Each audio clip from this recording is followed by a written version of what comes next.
Perkenalkan, nama saya Syafira Wijayanti, kelas 10 IPA 4, nomor absen 32. Di sini saya akan menjelaskan tentang hikayat. Pengertian hikayat. Hikayat merupakan sebuah karangan sastra yang berbentuk prosa, biasanya menggunakan bahasa Melayu yang berisi tentang sebuah cerita, kisah, dan dongeng. Selain itu, secara umum, hikayat menceritakan kisah mengenai kehebatan atau kepahlawanan seseorang yang lengkap dengan kesaktian, mukjizat, serta keanehan dari tokoh utama tersebut. Hikayat sendiri berasal dari bahasa Arab dari kata haka, yang memiliki arti bercerita atau menceritakan. Fungsi teks hikayat yang pertama untuk membangkitkan semangat, kedua sebagai pelipur lara atau penghibur, ketiga atau bahkan sekedar untuk meramaikan acara atau pesta. Ciri-ciri teks hikayat: 1. Anonim, artinya pengarang kisah tersebut tidak diketahui. 2. Istana sentris, yakni menceritakan seorang tokoh yang tinggal di suatu istana atau kerajaan, serta pusat atau latar ceritanya ada di lingkungan istana. 3. Bersifat statis atau tidak terjadi perubahan pada kisahnya meski diceritakan secara turun-temurun. 4. Bersifat komunal, artinya kisah tersebut milik seluruh masyarakat. 5. Menggunakan bahasa klis atau kiasan yang dilebih-lebihkan. 6.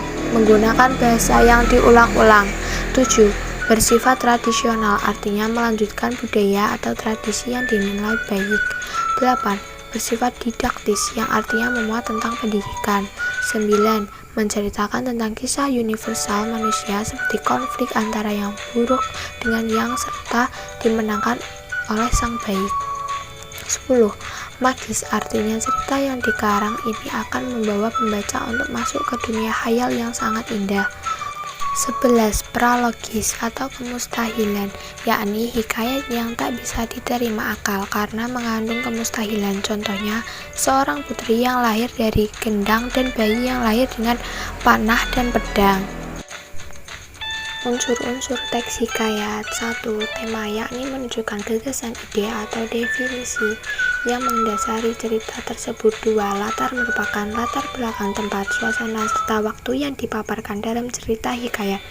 3. Alur adalah jalannya peristiwa pada kisah hikayat yang dimulai dari awal hingga akhir. 4. Amanat merupakan pesan yang tersirat ataupun tersurat dalam kisah hikayat. Tujuannya agar pembaca mengikuti sisi positif cerita tersebut. 5. Tokoh merupakan pemeran pada cerita di mana pemeran ini dibagi menjadi beberapa kategori seperti pemeran utama dan pemeran pendukung. 6. Penokohan adalah penggambaran dari watak tokoh yang meliputi sifat protagonis atau baik, antagonis, jahat, dan tengah-tengah. 7.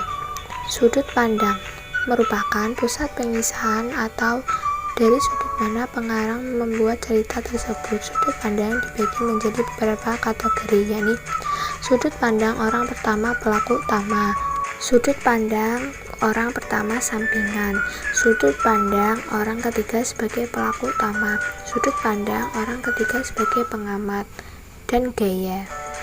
Jenis-jenis teks hikayat. 1. Jenis hikayat berdasarkan isi. Berdasarkan isinya, hikayat terdiri dari cerita rakyat, cerita-cerita Islam, epos India, sejarah dan biografi, cerita dari Jawa, cerita bertingkat, dan lain-lain.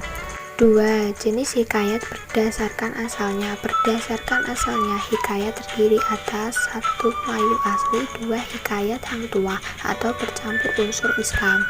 Contoh hikayat Melayu asli yaitu hikayat Indra Bangsawan, hikayat Si Miskin atau bercampur unsur Islam, pengaruh Jawa, dan hikayat Malim Derman. Contoh teks hikayat. A. Contoh hikayat yang mempunyai pengaruh budaya Jawa, hikayat Panji Semirang, hikayat Indrajaya, dan lain-lain. B. Contoh hikayat yang mempunyai pengaruh India, hikayat Sri Rama, pengaruh Arab Persia, dan lain-lain. C. Contoh hikayat yang memiliki pengaruh Arab Persia, hikayat 1001 Malam, dan hikayat Amir Hamzah, dan lain-lainnya. Berikutnya, saya akan menjelaskan tentang teks negosiasi. Pengertian teks negosiasi. Teks negosiasi adalah teks yang bertujuan untuk mencapai kesepakatan di antara pihak-pihak yang mempunyai kepentingan yang berbeda. Dalam teks negosiasi berisi kalimat-kalimat kesepakatan mengenai persoalan yang membutuhkan penyelesaian. Menurut Kamus Besar Bahasa Indonesia atau KBBI, negosiasi adalah proses tawar-menawar dengan jalan berunding guna mencapai kesepakatan bersama antara satu pihak atau kelompok atau organisasi dan pihak, kelompok, atau organisasi yang lain. Tujuan negosiasi: 1. Mencapai kesepakatan yang memiliki kesamaan persepsi, saling pengertian, dan persetujuan.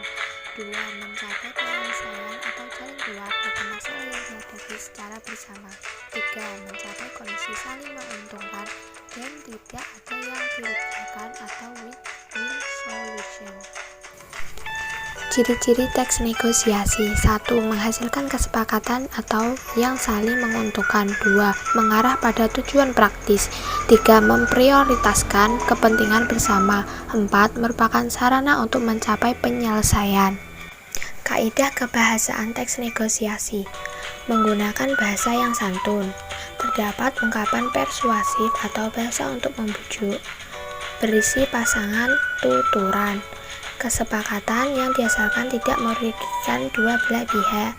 Bersifat memerintah dan memenuhi perintah. Tidak berargumen dalam satu waktu. Didasari argumen yang kuat disertai fakta. Minta alasan dari pihak mitra negosiasi atau mengapa ya atau tidaknya. Jangan menyela argumen. Struktur kompleks teks negosiasi. Orientasi. Kalimat pembuka biasanya ucapan salam, fungsinya untuk memulai negosiasi. Permintaan. Suatu hal berupa barang atau jasa yang ingin dibeli oleh pembeli. Pemenuhan. Kesanggupan hal berupa barang atau jasa dari penjual yang diminta oleh pembeli. Penawaran. Puncaknya negosiasi yang terjadi kedua pihak saling tawar-menawar. Persetujuan. Kesepakatan antara kedua belah pihak terhadap negosiasi yang telah dilakukan. Pembelian. Keputusan konsumen jadi menyetujui negosiasi itu atau tidak. Penutup. Kalimat penutup biasanya ucapan salam atau terima kasih. Sekian dari saya, terima kasih. Apabila ada kesalahan tolong dimaafkan. Wassalamualaikum warahmatullahi wabarakatuh.